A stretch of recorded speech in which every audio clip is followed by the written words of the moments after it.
寂静漆黑的马路，一辆红色轿车惨遭抢劫，一女子惊恐地跑下车向路人求救，其丈夫身中20余刀，惨死在自家车内。但就在几天之后，这起抢劫案却发生了惊天逆转。让我们一起走进今天的案件——我的富商丈夫。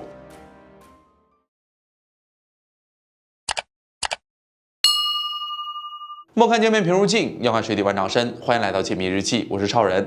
今天给大家带来一起上个月发生在印度尼西亚的案件。印尼巴布亚省查亚普拉，当地生活着令人羡慕的一对夫妻。丈夫名叫纳斯鲁辛，今年45岁，在当地开了好几家金店，非常的豪气。纳斯呢娶了一个小娇妻，叫做海露，两人相差20岁。纳斯很爱自己的小老婆，给了老婆非常优渥的物质生活，却不想2021年的6月28日，一场意外突如其来的降临在了他们身上。这天纳斯因为眼睛不舒服，就和妻子一起开车去了眼科医院。诊断治疗一直持续到了晚上9点多，两人才开车往家走。由于此时天已经很黑了，妻子海露在医院忙前忙后，也有些累了，就坐在副驾驶睡着了。大约半个小时后，一阵急刹车将海露从睡梦中拽了回来，而眼前出现的画面可给这个妻子海露吓坏了。漆黑的街道上冲出了4个人，将纳斯的车给别停了。4个人一下子就把车给围了起来，随后强行打开了车门，指着丈夫说：“把贵重物品全部给我拿过来！”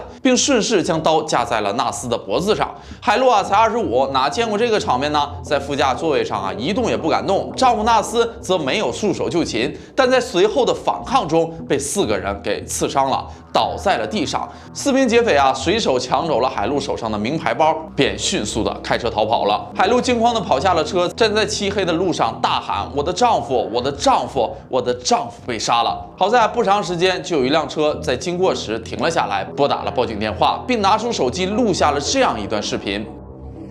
Stop dulu kak, stop dulu, stop dulu, tolong kak, tolong dia dulu.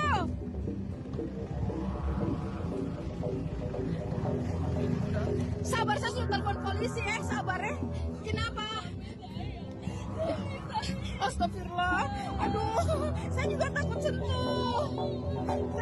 sentuh, mbak. Maaf ya. Sabar. 好心人安慰海露要冷静，随后警员赶到了现场，发现丈夫纳斯已经没有了生命体征。尸检报告显示，他身中20刀，伤口遍布头部、后脑、颈部、左脸、耳朵、下巴、胸部。海露这个唯一的目击证人告知了警方事件的经过。可惜由于当时天太黑了，海露又过于的惊恐，他没记住对方开的是什么车，逃离的现场，也没有看清对方的长相。从现场妻子的供述，警方初步判断这是一场抢劫案。海露漂亮的脸蛋在现场歇斯底里哭泣的样子，丈夫富豪的身份，使得这起案件在当地引起了不小的轰动。警方也十分的尽责，就在事发的当晚，马上就查看了通行路段的监控录像。由于这段路晚间基本车辆很少，排查还算顺利。警方确定在案发后的一段时间，驶出这条路的车只有1辆。通过车牌号一查，发现这是一辆租用的车辆，而租用车辆这个人是一个22岁的阿富汗小伙，名叫梅尔班，是一个无业游民。如果不出意外，这个梅尔班车上坐的就是当时抢劫的凶手。就算案件与他无关，也必须马上找到他，确定当天他路过案发现场时有没有看到相关的线索。警员通过登记的信息来到了他的家，发现这个梅尔班失联了，怎么也找不到他，这就奇怪了。警方认为梅尔班有非常大的作案嫌疑，马上绘制了他的画像，全程分发。在案发的5天后，2021年的7月3日，机场给警局打来了一个电话，有一个名叫梅尔班的旅客引起了安检人员的注意，机场迅速就报了警。随后警员在机场逮捕了他。梅尔班很快承认他正是那晚抢劫金店老板纳斯的劫匪。但接下来警员在对案件做进一步的调查时，发现事情并没有表面看到的这么简单。警员随即对梅尔班进行了审问，他很快就承认了自己的罪行。他说知道当晚金店老板会开车经过此处，自己没有钱花了，就想搞点钱，就叫了3个兄弟。但是金店老板一直不听话，随后在慌乱中就刺死了他。乍一听啊，这确实合情合理。纳斯很有钱，让别人惦记上了，想从他身上抢些钱花。是纳斯拒不配合还反抗，这才失手伤害了他。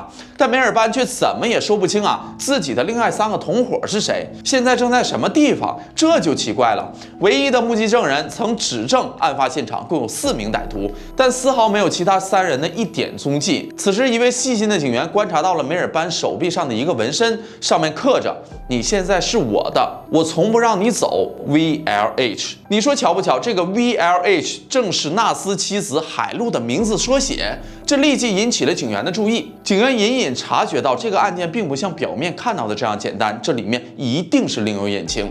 警方接着就调查发现，梅尔班阿富汗人今年年初来到了印尼的巴布亚省，一直没有工作，但却一身名牌，打扮得非常时髦，生活过得也是很奢侈。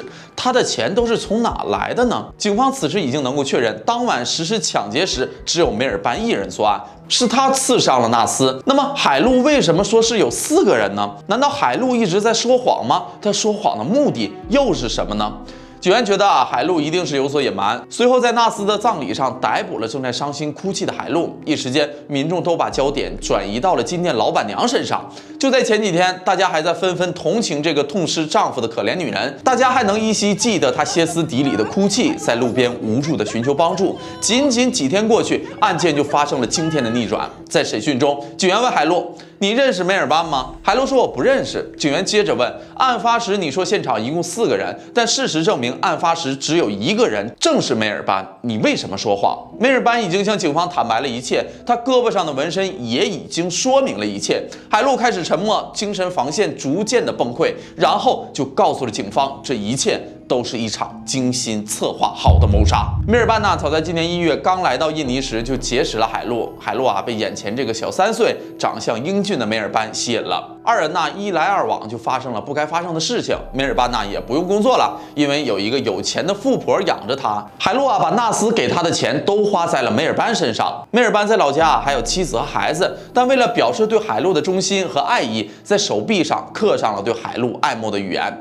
这让海璐很感动。梅尔班满足了海璐对爱情的所有想象，他浪漫、英俊还年轻。最终呢，2人对私底下偷偷摸摸的生活不再满意了，他们想要光明正大的永远在一起，并且还要继续过着现在奢侈的生活。在3月份，2人就开始动起了歪脑筋，怎么样才能顺理成章的拿到纳斯的财产呢？他们开始策划了这场谋杀。事情一旦成功，他们将双宿双飞，潇洒的过着衣食无忧的2人世界。但他们似乎没有想到，一旦失败，他们将面临的又是什么呢？2人的奢侈生活不复存在，永远没有人身自由，2个人的爱情还能存在吗？海璐承认他参与了计划，但实际动手的是梅尔班。根据印尼当地的刑法第340条，关于谋杀的内容显示，任何人故意威胁并有预谋的夺走他人的生命，将处以死刑或无期徒刑或有期徒刑，最低20年。海璐恐面临最高20年的刑期，梅尔班则有可能获得死刑或终身监禁。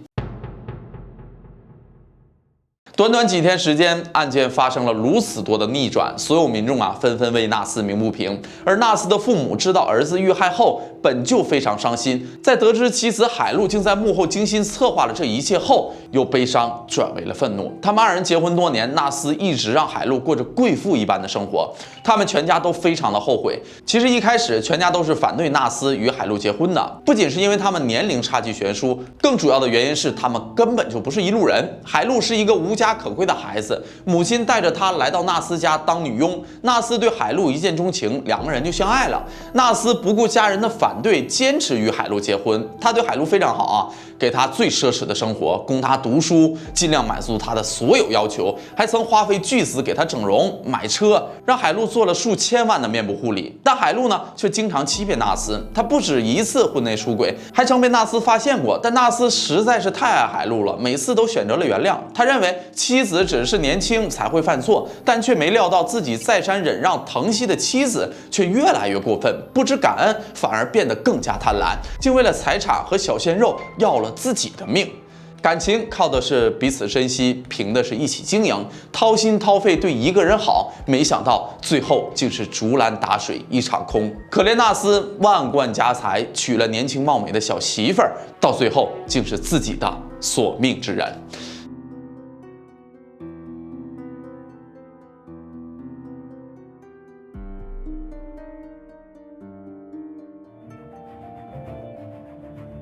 好了，这就是本期解密日记的全部内容。喜欢的朋友记得点个关注，我是超人，我们下期再见，拜拜。